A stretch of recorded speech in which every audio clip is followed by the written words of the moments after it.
Greetings, YouTubians, and welcome back to Wayne Sharp World, where today we're going to be taking a look at a Kubey, but not just any Kubey. This is a premium Kubey. I have not had many premiums from Kubey on the channel, and this is one I'm very happy I was able to get my hands on because it is a very surprisingly impressive piece, and one that I think will put some other companies on notice, and maybe even a lot of you if you decide to check this out. This one here is none other than the Kubey Pike. Now, before I go any further into this review, I'd like to thank you guys for tuning in today. If you like what you see, please do me a huge favor. Hit that subscribe button, follow along, and I will continue to bring you the content. Now, let's take a look at some overall specs on this knife right here.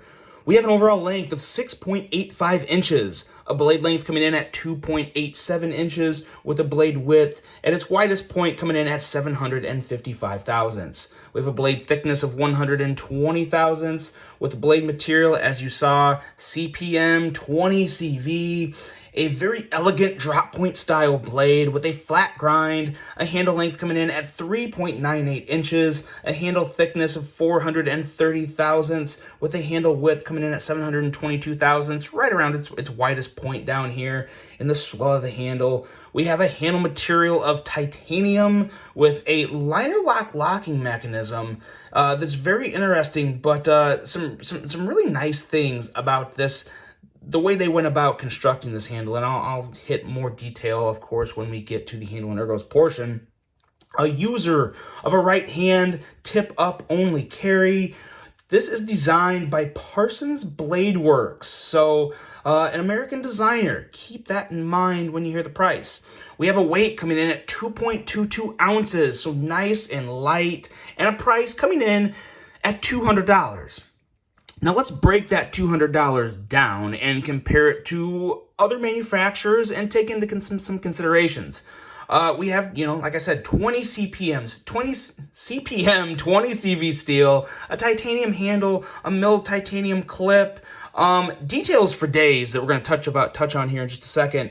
And most importantly, this is not an in-house design from Kubey. Kubey does a lot of in-house designs. They do some collaborations, but it's a little more here and there. This is a collaboration design with an American designer, meaning they have to pay royalties to him, or give him some type of cut. I don't know how the pay is structured, but Parsons Blade Works isn't just giving away his designs. He's getting paid for them. So that has to be factored into the price too. So $200, I know some people don't like spending $200 plus on Chinese-made knives. That's another subject for another day. But for what we have here, I don't have any issue for the price. And when we go over everything that is so impressive about this knife, it makes it okay in my books. I'm not saying it's the deal of the century, but $200, I'm not complaining for what I'm getting here, not by any stretch of the imagination. Now, let's take a look at some size comparisons, because as you saw when I read the details and all the specs, this is not a big knife, but it is such a this design. I'm going to touch on it here in a second because there is a knife that I'm sure a lot of people have already seen a resemblance to. But first, let's bring out the Pena X Series Apache, and let's also bring out the Kaiser Feist. As you can see, measures up pretty well with both of these knives, but also a little longer than both of these knives with that slightly longer handle, which I think a lot of people are going to appreciate if you do get this knife in hand. It has its own little unique way of feeling pretty darn good in the hand. Now, let's bring out a couple other two knives that I think are the best comparisons for this. The first one may throw some people off, but I'll explain here in just a second. The CJRB Rhea, yeah, not a front flipper, just a thumb stud knife. But there is one resemblance between these two knives that I think makes for a great comparison. And then also the one you guys have probably been waiting for, the Civivi McKenna. You guys know how much I love the McKenna. The McKenna is one of those knives, it's actually discontinued, so you can't get it anymore. And well, once it sells out, you can't get it anymore. I think it's still probably available at some retailers. But obviously, I don't know, maybe you guys don't. I saw a lot of similarities between these two knives. Also very radically different knives, but the first thing that came to my mind was, oh, McKenna. But, ooh, this is kind of like a premium, more refined McKenna. But Obviously, so in terms of aesthetics and, you know, the front flipper and all that, I do see a resemblance between the McKenna and the Pike. But now the handle of the Rhea, and the handle of the Pike are very similar. Very similar. They kind of have the same type of slender design. You have a little more swell down in the belly of the handle on the Pike, but these milled pocket clips also bring a lot of resemblance to each other. You hold the Rhea in hand. You guys know how much I love the ergos of the Rhea because it's smooth. There's no hot spots. You have those same vibes here with the Pike. So in my opinion, it really is, in terms of action, ergos, all the good things about these two knives, it's brought into one, and it's still kicked up a notch with better materials and a design that I think makes for a phenomenal gentleman's folding knife. There's a lot of things that would make me carry this as a gentleman's knife, and we'll touch on that as we go. But now let's get right into the blade. Excuse me, I had a cat here. Let me tell you guys, if you ever get a cat, forget about, you're going to have hairs on your hand or following you for the rest of your life. It just comes with being a cat owner. So apologize if you see some white hairs. Excuse me for that too. I need some water. If you see some white hairs on this handle, because I just can't escape the cat here anymore. But the blade, let's look at this in a little more detail. We have an elegant sub 3-inch drop point blade with a very premium steel and a respectable edge coming in at 20 thousandths. Some people would argue for $200 you want a little thinner grind. I wouldn't argue with them on that. I wouldn't disagree with them, but I will also say this: in the past, you know, a lot of companies, ProTech is one of them. Other companies, they make knives in the $200 range. They're coming in at 20, 21,000. So 20,000 behind the edge is acceptable to me. Would I like it to be a little thinner, coming in at, 17, 18,000? Yeah, I would, but I still really like this blade as is, and in all honesty, it works just fine for me in all the needs I have for it and how I would use it. Blade markings. I don't always call out blade markings on a knife, but the blade markings on this guy are just, I like them. You got the nice premium blade steel. I love this Parsons Blade Works Maker's Mark. It's like a canoe with an oar floating on water. Kind of a, not exactly what you would think of when you think of a Maker's Mark, but it looks good on the blade. When I first saw it, I thought it was like a mustache or something, but then I looked deeper at it, I was like, oh, that's kind of cool. It looks nice on the blade. It's not too distracting, but it's kind of a nice little detail. You look at it and you're like, oh, okay. It looks good there. And the Kubey design, it looks okay to me. It's fine. I don't have any huge issue with the Kubey design. They didn't make it too big. One of my biggest issues with the Rhea, we'll pull that back out. You guys know you got the huge CJRB on the blade, on a little smaller blade too. It just really, it takes over the blade a little more. Not quite as bad on this Pike. So, yeah, the blade markings are a little more complementary on this blade, which I do like. You have excellent grippy. Why can't I talk this morning? Excellent grippy jimping on the front flipper tab that is incredibly easy to actuate this knife. Obviously you have the tab that sticks out. It's very noticeable, but it also kind of, when you look at the overall profile of this knife, it really flows. It doesn't look too bad. It actually, I think it looks really good. But a blade that is really just the complete package, and I love how the swedge kind of just dances along the top of the spine, and you notice then it has a crown spine. A crown spine on this knife is an excellent little touch of detail. Very, very nice. It works so well with the blade shape and just, again, the overall gentlemanly vibes of this knife. There's so many places where I think of a gentleman's folder on this. The crown spine is a very good example of it, and it really does work so well with that swedge. Really is a very nice, classy blade here, one that I've become quite the fan of. And going into the handle, guys, in my opinion, it actually gets a little better when you get into the handle. The ergos, simply put, couldn't be any better for this knife. Now, what do I mean when I say that? When you have a knife of this design, a small, thinner, slimmer folding knife, You know, there's only so much you can do with ergos. You either make them neutral or you do something a little different to make them very hand-hugging. This one, surprisingly, somehow falls right in the middle. But just the curves of this knife, it sits very well into your hand. You kind of have a curve up here that acts as, you know, somewhat of a choil to keep your finger from sliding into the blade. And it's a great place where you nestle your index finger, and all your other 3 fingers just, they very comfortably wrap around. You don't find yourself looking for a grip on this knife. It falls in your hand and it's there, and it feels really, really good. The subtle curve on the clip makes such a big difference, a lot bigger difference than people might think. You know, this is kind of curved back. If this was going totally straight, the kind of the rounded edge of the clip here would be closer to the handle, and you would feel that a little more. It would make a little more, I wouldn't call it a hot spot, but a little more of a point to where you feel that on your hand. But since it's curving back, it's kind of taking, it's kind of that tip, that end is kind of going away from the spots of your hand that would really feel it, and you really don't feel it at all. I mean, you do feel the clip, but you don't feel any pressure points, any aggravating points. And that little subtle curve, it really does make a difference.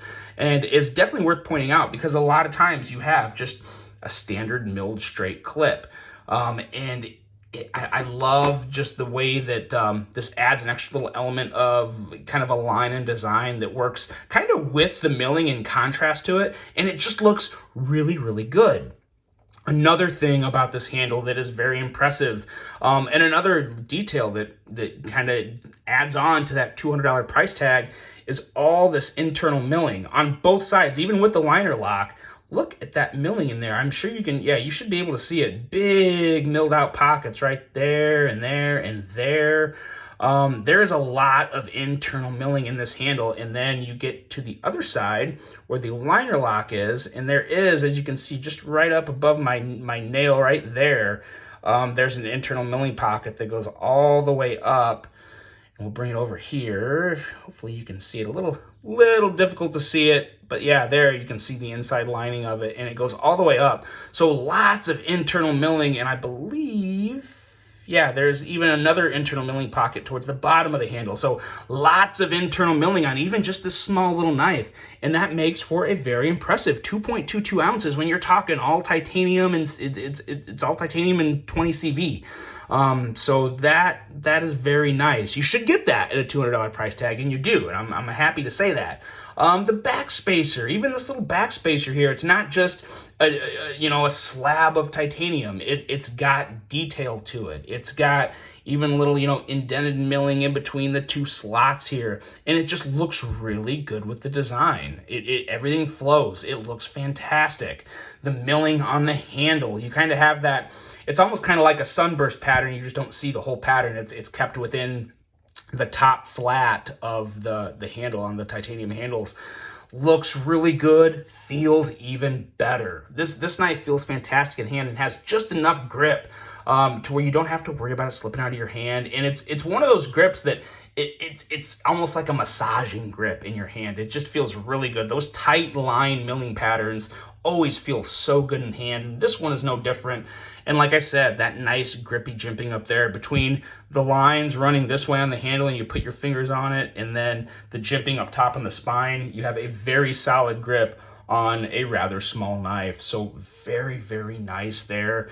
Nothing I would change about this handle, in all honesty. There is only, I take that back. There is one little drawback here, but it also is kind of a no harm, no foul thing.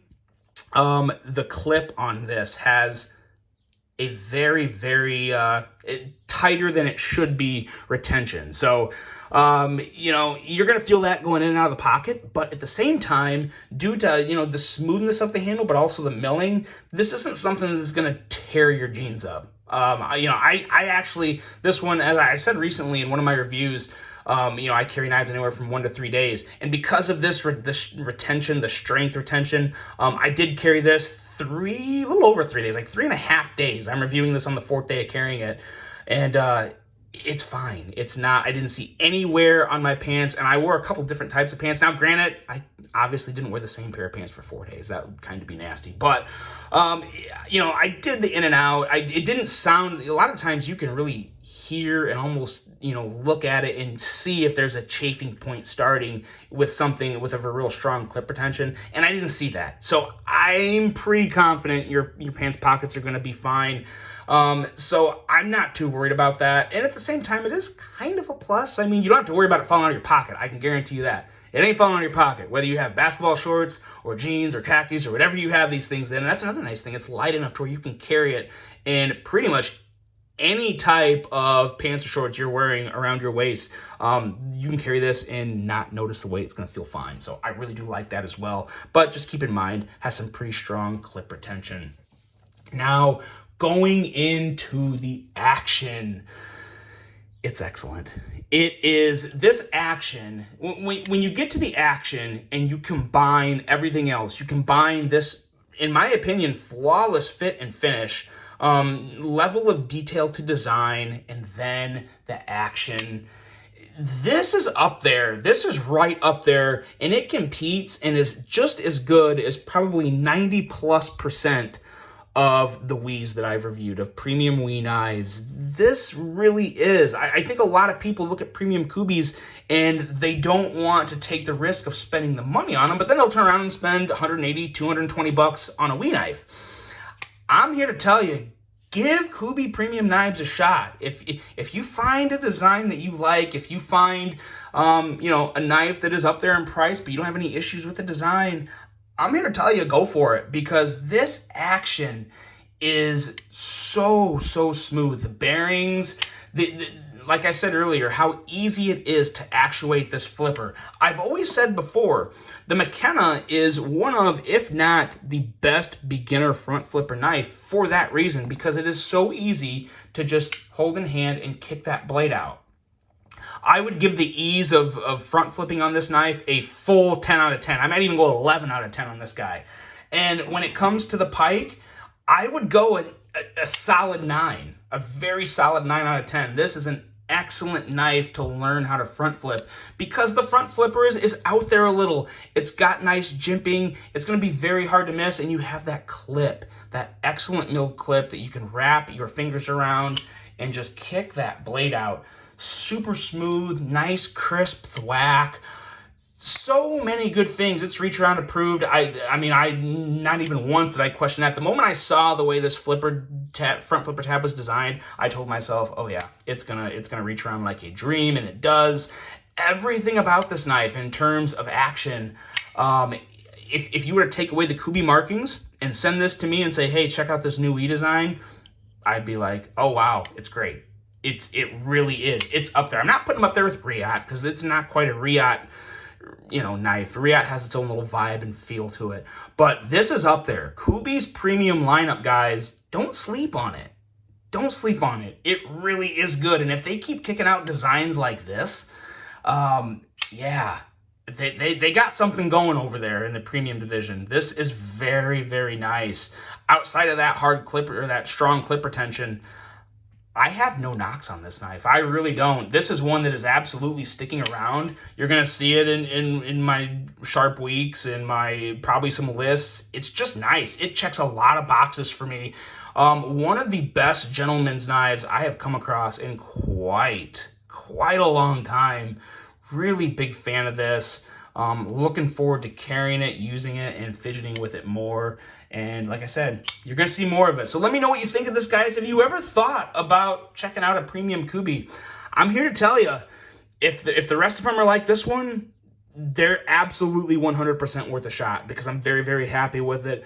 Let me know what you guys think of this one. I hope you enjoyed it. Hope you have a great rest of your day. And until the next one, I'm out.